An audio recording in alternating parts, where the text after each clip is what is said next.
Hey, everybody. Hi, How's Joel. everybody doing? Hi, Jewel. Hey guys, I didn't want to speak. I didn't know if I should. No, please, by all means. Just doing a little housekeeping before I pass over to you guys. Misha, I have some good news. Finally. I know it's been just nonstop bad news, but we finally have some good news. We set a goal of $25,000 raised for the people of India to fight back against the horrific stuff happening in India with COVID. And not only did we meet and exceed $25,000 within an hour and a half, but we're now more than double that at over $56,000 raised, and we still have time left in the hunt. So with that, I'm going to pass to you, but I don't have words, so I'm going to let you guys do your thing. Thank you, everyone, for rallying your friends and family to support the Indian community that is suffering so horribly right now. I think a lot of us have, started to look past COVID because, life in the U.S. and many other places in the world is starting to open up, and it's so lovely to see you all being so empathetic and thoughtful about the people who are still struggling with this pandemic. And keep it up. Let's try to get to 75. To hit that mark in 6 hours is pretty impressive. So good on you all. But let's turn to brighter topics. Hi, Jewel. Hello, my friend. How are you? Congrats. Wow, everybody in this community, incredible work. It's so nice to see you. Yeah. I was just reflecting on the fact that, you're, I think, maybe one of my only pandemic friends. I feel like I've gotten to know you over Zoom only. We've never met in person, but I actually think of you as like one of my people. So it's so nice to have you here. Agreed. I was just thinking before this, I was like, why haven't I touched base with him? How is he doing? What kind of pandemic friend are you? Good to see you. So I think I want to mention a few things. Like you're working on a book right now about mental health and resilience and the positive benefits of meditation. Is this true? Am I getting this right? Yes, you heard correctly. I've been working on it quite a while. It's entered a couple different carnations. I'm a big fan of Eckhart Tolle. Do you know him or his work, Power of Now? He was kind enough to edit the first draft of my book, and are you kidding? I know, I was really my God. I know. He asked me to do a conference of his a while back, maybe 2 years ago now, and he interviewed me, and when he found that I was doing this book, he's like, I offer to edit for you. So of course I was like, if I wasn't writing a book, I would write one just so that I could take advantage of it. And when he got the book, he's like, I think you wrote 5 books. Like, this is too much information and not enough storytelling. So I scrapped the whole book, focused in on one of the areas of it, and rewrote it as a fiction now. It's actually a fable. So I'm just in my final editing phases, but it's been quite a journey and a process getting here. How cool. What an amazing editor to have. Pretty fun. That's remarkable. Yeah. Isn't Eckhart Tolle like one of the 5 enlightened people on the planet by many measures? That's really amazing.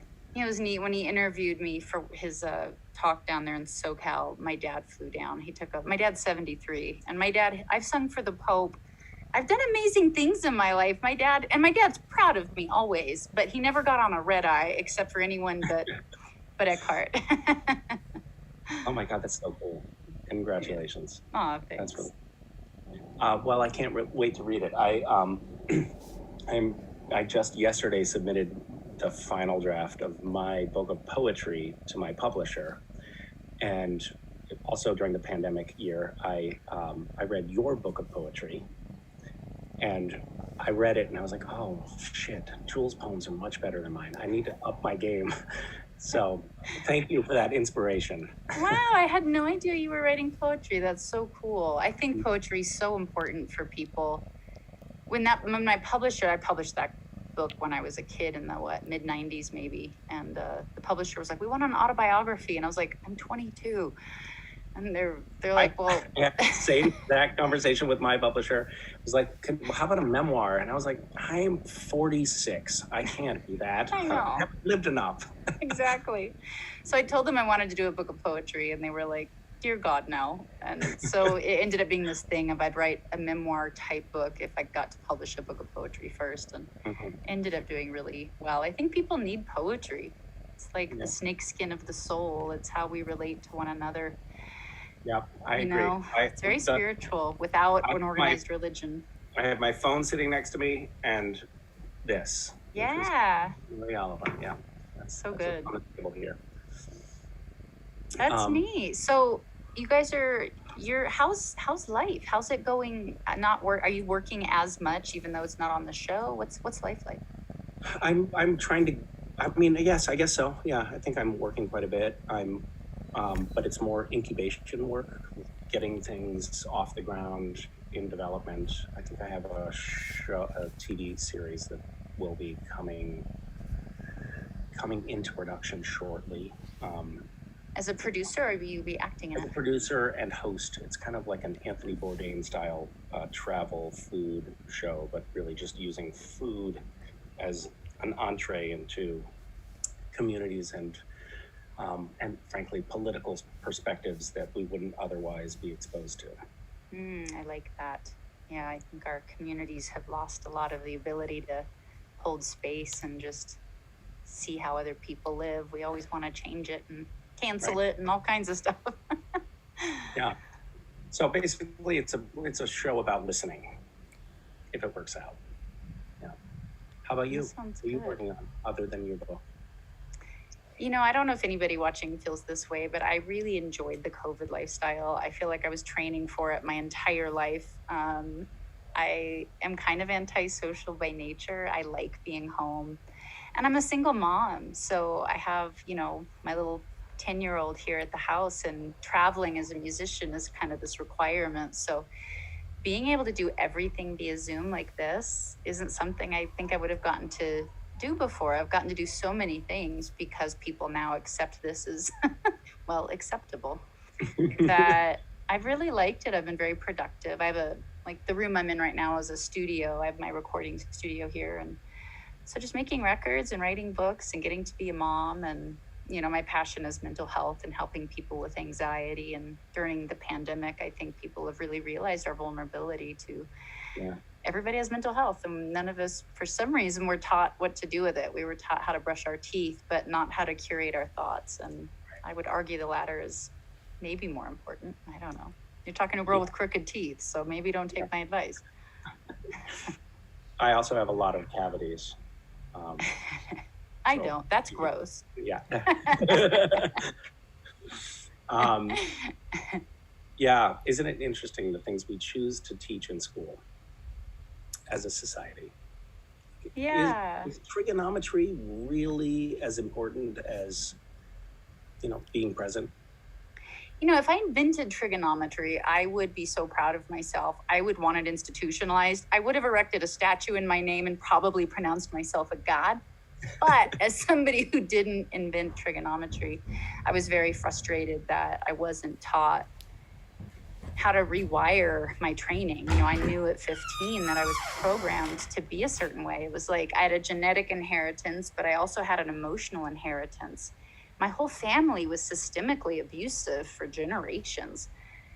I mean, the odds of my future turning out differently were non-existent. And so at 15 to move out and go, how do you not become what you're trained to do? And there's no school, there's no human school. I was raised speaking bad emotional English. Where do I go to learn good emotional French or whatever? And that's too bad. That's definitely why I've set up my companies how I have and the wellness experience, because we have to be able to democratize and create a learning system about being human that somewhere we lost. I don't know, maybe between the village and the city, we lost what to do with pain, but we all experience it. There are ways of dealing with it. Yeah. I think you and I have some congruities there. We've both had challenging childhoods and homelessness at times, and both found our way to meditation as a not just palliative but healing, soothing balm that I think I know for myself, has been such an incredibly important resource in my life. Yeah. Yeah. Yeah, it Well, was funny growing up in the 90s, or coming of age in the 90s, I guess, with my music. It was always I was really criticized for being optimistic because cynicism was like king then. And I remember thinking, you only get to be cynical if you have a backup plan. Like, there's no true cynic alive. They all kill themselves. And so the only really gritty thing to do is say, now what? You know, because being hopeless isn't an option. It's a dead end road. So I always found that more gritty, you know, people that would turn to, all right, what do I do with this? It's a path of strength. And it is funny that for a long time in society, it was looked at as a path of weakness, or I don't know. I'm glad science is starting to back up, you know, what meditation can do and those things. Sure is. Well, Jewel, would you be willing to play us some music? Yeah. Thank you. Is there any songs you're wanting in particular? Was I teaching anyone to yodel? What are we into today? Charlie, is there a prescription here? We can't hear you, but we can see you in your beard. Yeah, there's no challenge or any prescription. It's sort of just feeling into it and having fun. People have been dancing today in a silent disco. People have been making art all day. So whatever you want to bless us with, we're here to have. Awesome. Well, sounds good. I don't know what I feel like. I got my nails did, so I have fresh nails on my guitar. I feel pretty happy. You know, as a single middle-aged mother, this is like a big deal. Feeling pretty fly right now. You're gonna hear it in my voice. I'll sing a song about a single mom. I just wrote this, so I might forget it. I wrote this 2 weeks ago.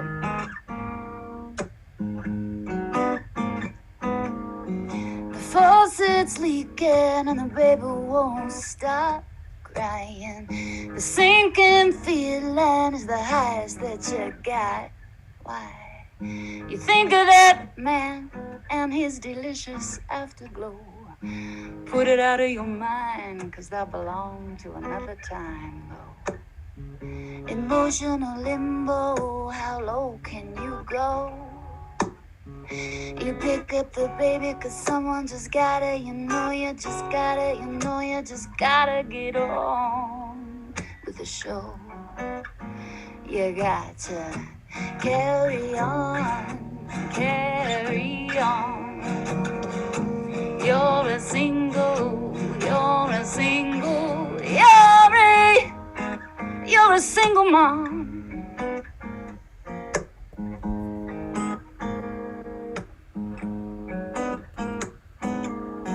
You put on some lipstick and you button up your shirt. You left that man 'cause he treated you like dirt. You got no alimony and half your check goes to daycare. The other half don't pay rent and landlords don't take almost there. You write your daughter a love note, put it in a lunchbox. Say you won't be home after school. And remember not to answer when someone knocks. So hard to carry on, carry on. 'Cause you're a single, you're a single, you're a single mom.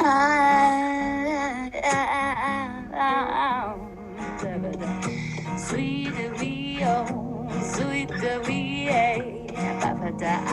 sweet wee oh, sweet wee, sweet whip, dip dip dip.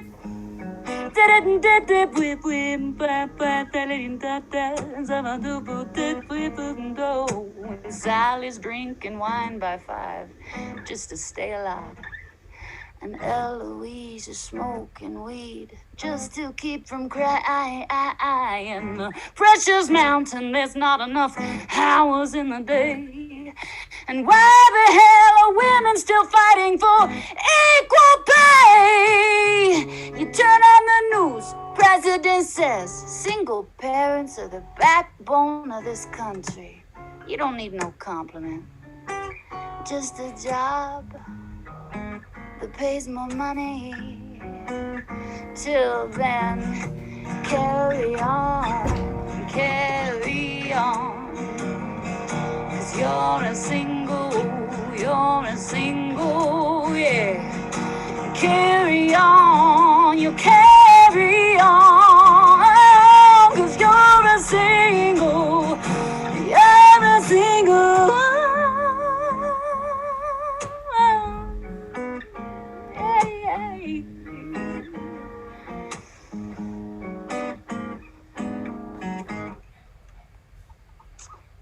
Thank you. Brand new song called Single Mom. It's impressive sign language. It's incredible. It's like, I don't know how you do that with my phrasing. Very, very, very good. That's beautiful. And what a great pandemic song as well. Yeah, it was fun. I'm a huge fan of Ricky Lee Jones, and that song for some reason just reminds me a ton of her. It's amazing how your influences come out. Do you find that as an artist? Like, I'll read something I don't know, my harmonies on this new record are inspired by a folk band called Sweet Honey and the Rock. I haven't listened to them since I was like 12. It's so weird. And it's not like I was thinking of them. That's how the harmonies were layering. And it's almost like this weird slot machine of creativity. Like something goes in and 30 years later it pops out. There's a Rainier Maria Rilke quote that I love, which is, everything is gestation and birth. That's true. I so love that, and I reflect on it often, because I think there are so many times when you just let something sit in you and it comes out at the right time. And it could be next month, and it could be 15 years from now. But if you're just letting it germinate in you, that potential is there. It's true. For each thing a season. And that art of letting it ripen and not pushing it, and also not delaying it. There's a great Cherokee proverb that says, what you don't give birth to will kill you. And it kind of goes hand in hand with that Rilke quote, because if you don't then give, something you've learned, let's say wisdom is really that way. Like, say you know better, Once you know better, if you don't actuate on that, it's dangerous. Yeah. Should I do another song? Yes. Any requests? I can't see the participants. I posted that in the chat, but I don't know if people are seeing that. How do we see, Charlie, help? How do we see people's requests? I'm open to taking requests if we can get our pause on. We can tell people in the Q&A to send your requests. I'll see you 10 minutes left in the game, so just make sure you get in there and upload your stuff. Cool. But if you have any requests, please. I'm seeing Jennifer ask for Pieces of Me. Really? The song Pieces of... That's a rough song. Okay. Can you stand behind this song, Misha? I mean, I think you can, but I may not know it. Thinking. A lot of requests for hands as well. Really? That's a much safer thing, which of course you're bored by. Let's do Pieces of Me. Pieces of You will offend a lot of people, though. I just want to Okay. Well, it shouldn't. Like, if you're listening, it's a song about tolerance, but you know what? I'm going to sing the modern Pieces of You, which should offend just as many people, so don't worry. Okay, great. I'll still offend you. Thank you. So Pieces of You was written when this girl was really mean to me, and I sat down and I was writing something very hateful to her, and then it made me think about language and how we use language, especially privately. And I grew up in bar rooms, and I grew up with people saying a lot of awful things, racist, homophobic, misogynistic, and when you're drunk, especially, people, it's almost like you see behind closed doors. You see into their psyche. They feel comfortable. And so I'd be a little girl walking around, and that's what inspired the song Pieces of You. And I was recently re-inspired in a similar way, because I was in a bar room, not singing, but just eavesdropping as I do.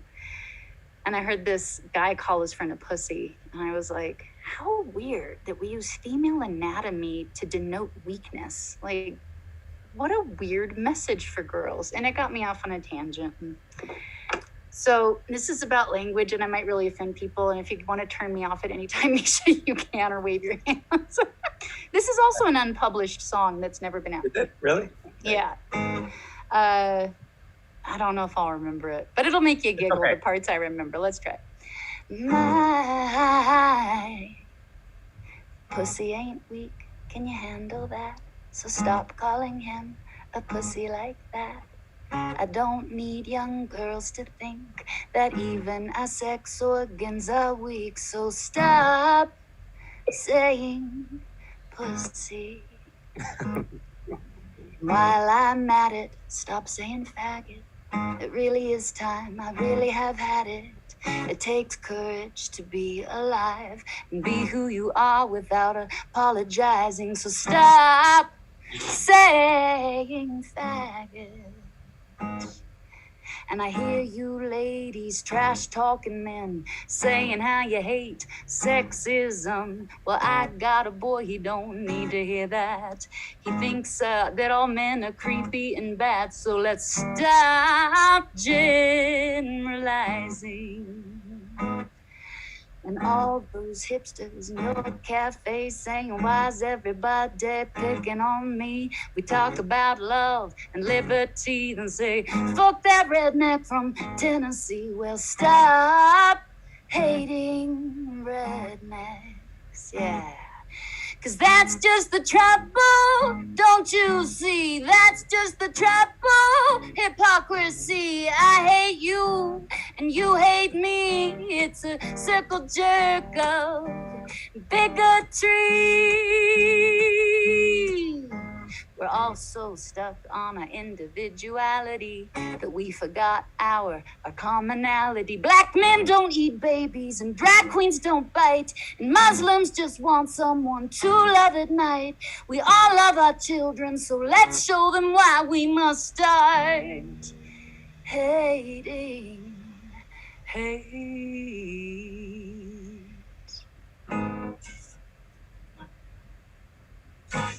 You're never gonna invite me back. I'm sorry. That was the best form of offensiveness I've ever seen. Well done. I tried not to leave anyone out. I tried to offend everybody. So Nailed it. That's so lovely. It's such a blessing to have you here. It's such a treat. Likewise. And I'm a fan of everything you're doing. Yeah, and meet you. I can't wait to read your book and to meet you. I know. It's strange. Come on out. Come visit. I intend to. Get to the mountains. All right. We have like 5 minutes. If there's any, I can do a real song request. I feel badly. I did 2 unknown, unpublished, unreleased songs. I made the sign language guy do. I think that was pussy. It was rough. Berto has been through much rougher waters with us. That was nothing. Oh, good. All right, Charlie? What have we got? What's our last most requested song? Who Will Save Your Soul is definitely coming up big time right now, and Hands are both coming up big time. Oh, so I'll leave it to you. I'm gonna take this up a half key. This is the first song I ever wrote. I wrote this when I was 16 because I wanted to hitchhike through Mexico for spring break like all parents hope their children do one day. And I didn't, I learned guitar for this trip. I learned A minor, C, G, and D in that order. I couldn't go out of order because I didn't know how. And I hopped trains from Michigan down to San Diego and would just write lyrics about random people that would walk by, and I street sang, and that's how I got my money. And I did hitchhike all through Mexico and made it back up to school without being murdered, so it was a total success. That was like such a win. Yes, it was like a win. And I had my first song, and I was addicted.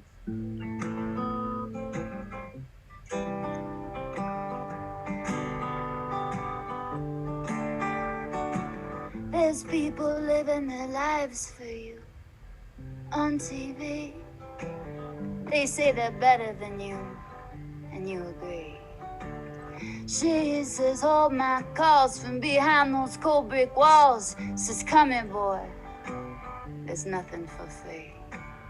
Another burger, another hot dog surprise. You wishing the well, hope your health don't go to hell. Well, another doctor's bill, a lawyer's bill, another cute, cheap thrill. You know you love him if you put him in your will. But who will save your soul when it comes to the flowers? Oh, hey, he will save your soul after all those lies you told, boy. And who will save your soul if you won't save your own?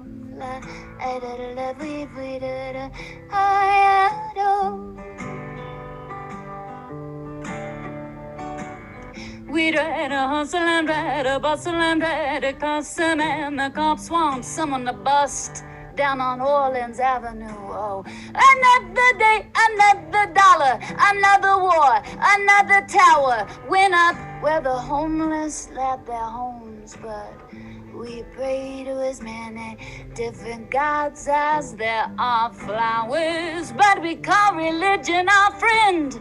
We are so worried about saving our souls, afraid that God will take his toll, that we forget to begin. But who will save your soul when it comes to the babies?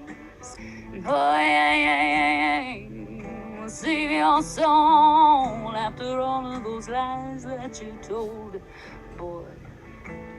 Who will save your soul if you won't save your own?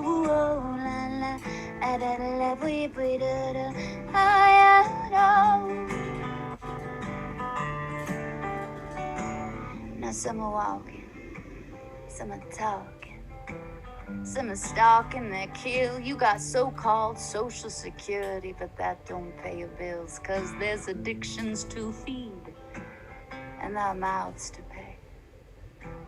See, bargain with the devil, say you're okay today. Say, let your love them take their money and run. Say it's well, sweetheart, but it was just one of those things. Those strings, those flings, those strings, those flings, those strings, those flings, those strings, those flings, those strings, those flings, those strings, the flings, the pinch, the pinch, the pinch, the pinch. You gotta cut, so get out in the streets and go right now and bust all your butts. Who will save your soul when it comes to the memory? Oh, yeah, we'll save your soul, yeah, after all of those lies that you told, boy. Who will save your